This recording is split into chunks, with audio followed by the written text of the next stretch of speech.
Content is the lifeblood of any good marketing strategy. However, every single day, people approach me asking, they are confused about what to post, how to post, when to post, where to post, what to post. Content, content, content. It's such a big issue. And there is a very simple approach that solves this problem once and for all.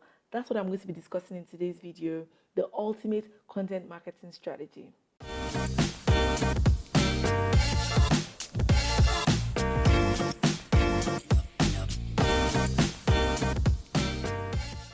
If you're new to my channel, welcome. My name is Chris-Amusan. I help coaches, course creators, service providers who are trying to find clients online, create their strategy and build their funnels so they can always have consistent and predictable income in their business. If this sounds like you want to hit the subscribe button so that you always get notified every single week when I release a new video. So what's the big deal? Why is there so much ado about content? It's because your content keeps people engaged. Well, first, it attracts people, it holds their attention, and then it siphons them into your funnel, which is where they end up paying you for the services that you provide. So all of this will not work out if you don't have good content. Now, great content starts with knowing exactly what your audience needs. And that's the first thing we need to get out of the way today.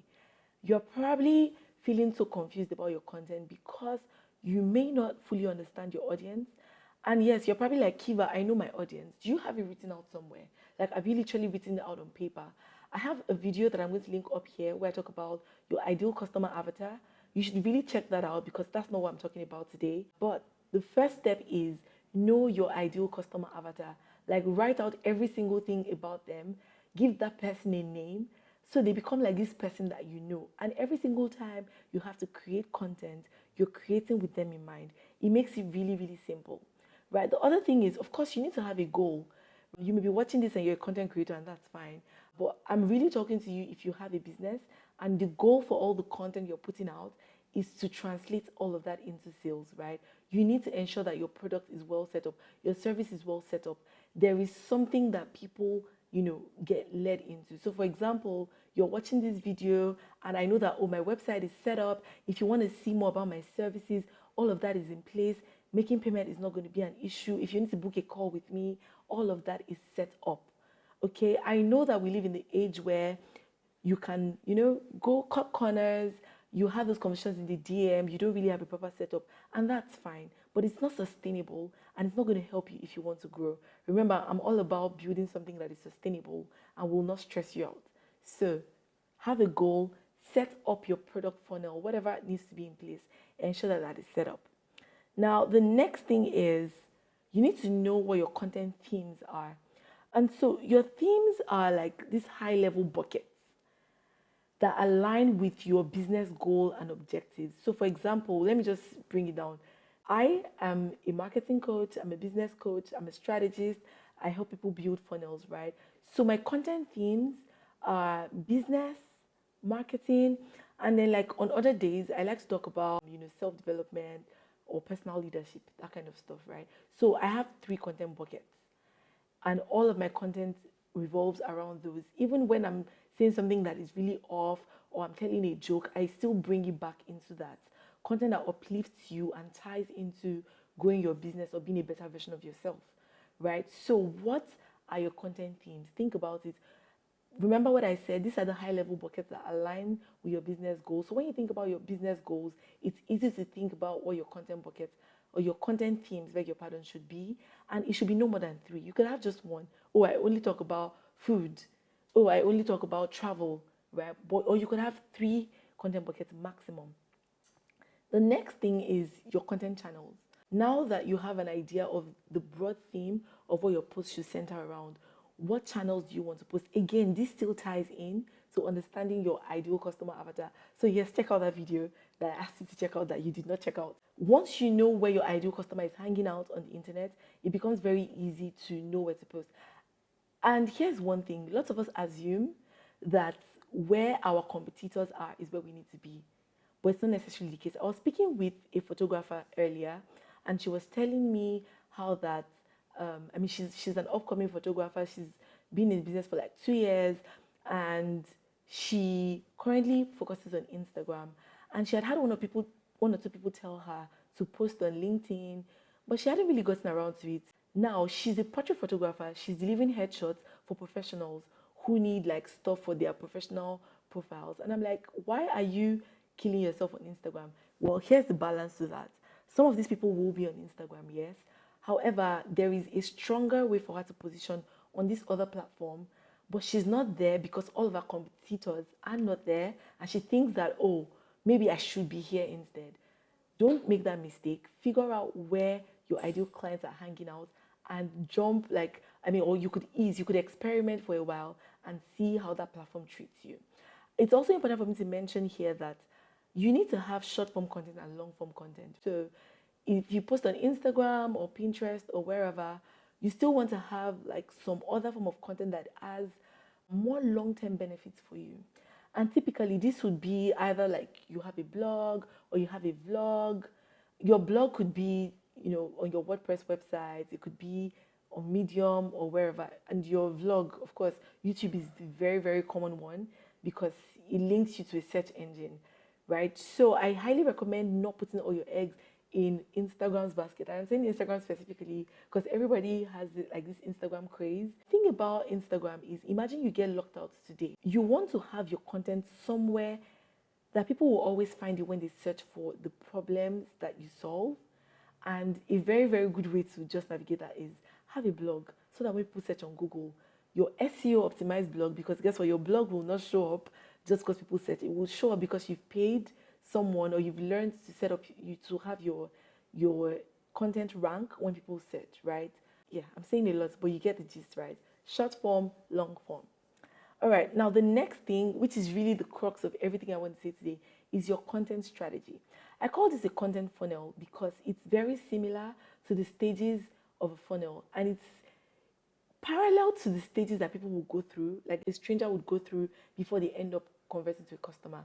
Your content strategy should center around 4 stages: awareness, interest, decision, some say consideration, and action. That's the 4th one.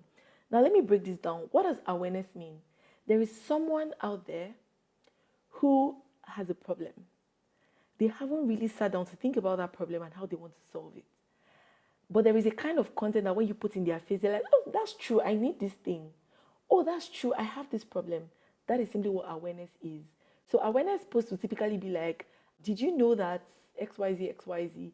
Or are you currently struggling with XYZ, right? Then do this. So awareness content is sort of bringing things to your attention that you may not have actively thought about. It's important for me to add at this point that awareness type content should get your audience to self-identify as your ideal client. Here's an example. If I put out a post on Instagram that says, are you a coach experiencing XYZ in your business? What have I done? I've called out a coach. So anyone who is a coach who hears or sees or reads or passes by that piece of content, it will literally catch their attention. Do you see? So with your awareness type content, you want to sort of customize it for your audience and call them out. All right. The next is interest. What is interest? Interest is now this person knows you. Perhaps they followed your page, they subscribed to your email. You are further engaging them. What interest type post does is that it now establishes you as an authority. Now this, I'm sure everywhere you turn on the internet, everybody's saying establish as the authority, establish as the authority. But let me tell you, it's true. If you offer a service, right, and I need that service, I don't know a million people that offer that service. I probably know about 5, maybe if I wanted to be extreme, 10 or let's say 20. Are you constantly coming to the top of my mind when I think about the people that are solving that problem?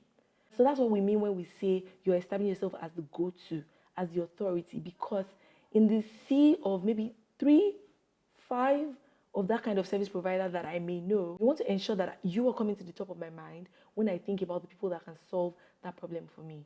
So essentially, your interest content is you just keep giving value, really. Educational content just solves this. Talk about the service you provide and just find ways you can educate your clients around that. Now, the next level of content is decision type content. Now, this, you've reeled people in with your awareness type content, right? You've engaged them, you've held their attention. But remember, the goal here You're not just a content creator. You're trying to sell. You're trying to do business. So decision is when people get to that point where they are considering your competition. Now I need to pay the web designer to do my website. Now I need to pay the photographer. I need to pay the coach, whatever it is, right? I am definitely at that point going to be comparing between 2, 3, 5 people, depending on how extra I can get. Right? And you want to ensure that I go with you. So what do? You put things in front of me that set you apart. Simple ways to do this is social proof.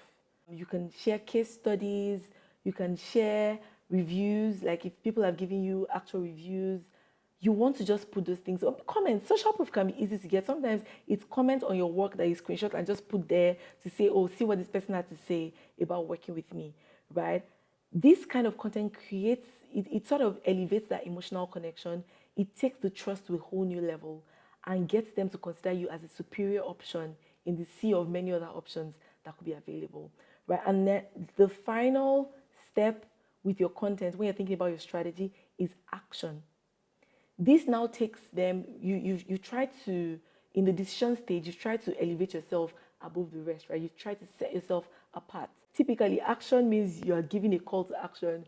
This is where your promotional type post will come in, where you're putting up a flyer of your services, or you're saying, here's how you can work with me in Q4, or you're saying, I have this service, I'm currently giving like a coupon or a 20% offer for the first set of people who sign up this month. Promotional, sell, sell, sell. Guess what? You shouldn't feel cringy about the fact that you're selling, because all this while you've been giving so much value, so there's absolutely no reason not to sell. Here's the catch, right? You've probably come across some pages where people are just like selling. And this happens a lot with product-based businesses, where they're just putting pictures of product. You're just selling, you're not giving any value. That is a very unbalanced strategy. And so imagine if you were doing the same, where every single time you put up a post, you put up a piece of content, you're just saying, oh, I just want to tell you about this service I provide. I'm the best this, I'm the best that. Like, you've not done your job. So I typically ration my posts to say in a week, I would post at least 2 decision posts, right? I will ensure that every single one of my posts has a call to action. And that's another thing. Sometimes your content strategy or your content funnel is not linear. It may be interwoven, right? I could be putting up an awareness post, but I put in a call to action, telling people to take some form of action. It's just that action may not be to come and buy. It might be, okay, first of all, sign up for my lead magnet. First of all, click the link in my bio, right? But there are some posts that the sole intent is to sell and push your product in people's faces, and you need to have those kinds of posts. If you're delivering value minimum in a week, you need to put up those kinds of posts at least 2 to 3 times a week. Now, one final category that I did not mention is what I call miscellaneous, because that's what it is. And under this, I just put in fun type posts. So you could do a behind the scene, you could put in a reel, a personal post. You're talking about yourself, your family. Sometimes it's your page, so you just want to give that human touch, and that's perfectly fine. However, when it comes to the strategy, you're ensuring that the 4 things I mentioned, awareness, interest, decision/consideration, and action or sales post, is integrated and woven into your strategy. Now that you're clear on the strategy, I'm sure you're already smiling like I am, because you're like, that is like so easy. Every single time I take my clients through these steps, they always come back to be like, now, Kiva, I never struggle to have a post. Like, I'm literally in bed and I'm thinking, I can post this, I can post that. Because it opens up your mind to the possibilities of things you can post, right? Now, the next step is to have your content calendar. Before you can create your content calendar, however, you need to decide on the frequency of posting. So how often do you want to post? If it's on Instagram, do you want to post once a day, thrice a day, once a week? If it's on YouTube, like me, once a week, decide on your frequency, right? Then you may need to create content buckets or pillars aside of these steps I've, told you, because for the content pillars, it's probably slightly more than this, even though it will still fall under the broader category that I've given.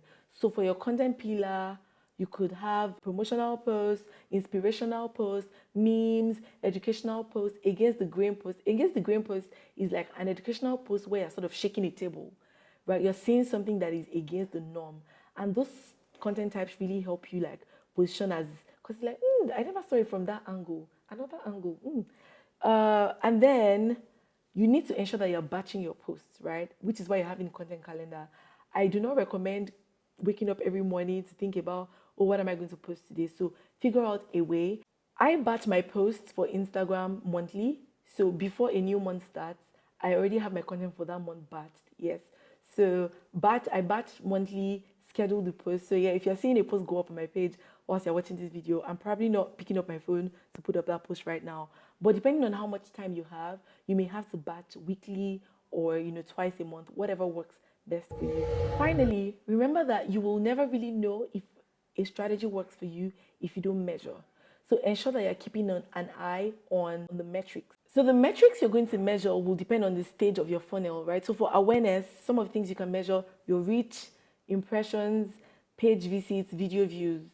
If you're measuring engagement, you're looking at likes, comments, saves, shares, your email subscribers.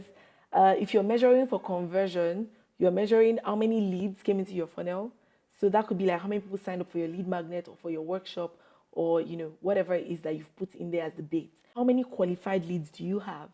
Because if 10 people book a call with you today, perhaps 4 of them are qualified, right? And then of the qualified leads, how many of them converted to clients? Then you're also measuring for retention. How many of your existing clients come back to you to probably buy more of your products, and how many of them refer other clients to you? So you see, depending on what your goal is per time for your content, you need to know what you're measuring. Do you need to measure all of these things? To be honest, if you're a one-man team, it may be hectic to keep your eyes on all of these things. But if you're outsourcing, you want to ensure that your marketing partner is keeping an eye on all of these metrics. Or if you have a team, you want to ensure that they are looking at all of these. All right, so I'd like to hear back from you. Would you say that this approach I just shared is a very, very easy way to ensure that you always know what to post? Let me know in the comments. And if you don't think so, let me know what works better for you. See you in the next video.